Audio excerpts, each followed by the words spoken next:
Hi, everyone. Welcome to Well Coded Woman. I'm Nissy, and I started Well Coded Woman to focus on making women's health, hormones, and health data more understandable and accessible. Today, I'm joined by Sushma Ravindran.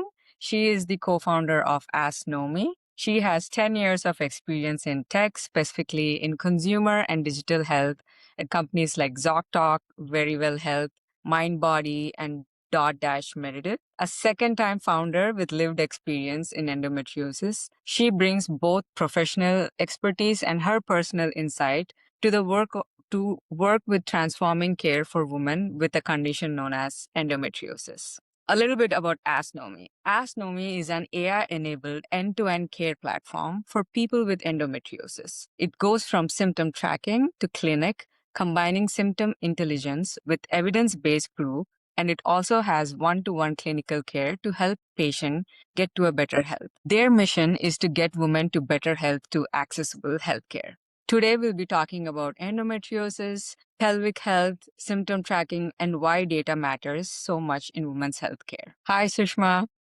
Hi. Hi, Nissy. First, thank you so much for being here. And I love to start with your story. What led you to Ask Nomi?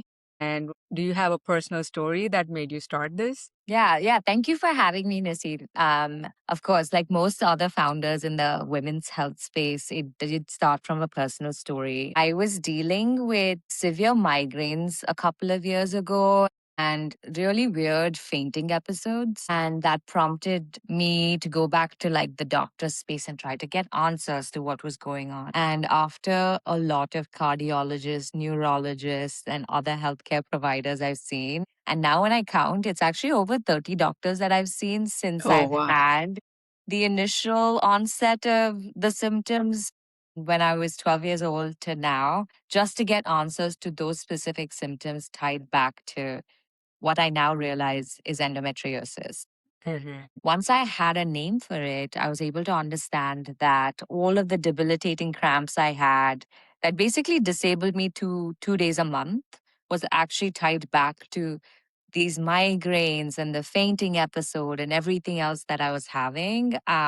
The root of all of it was that one word for me, which was endo. What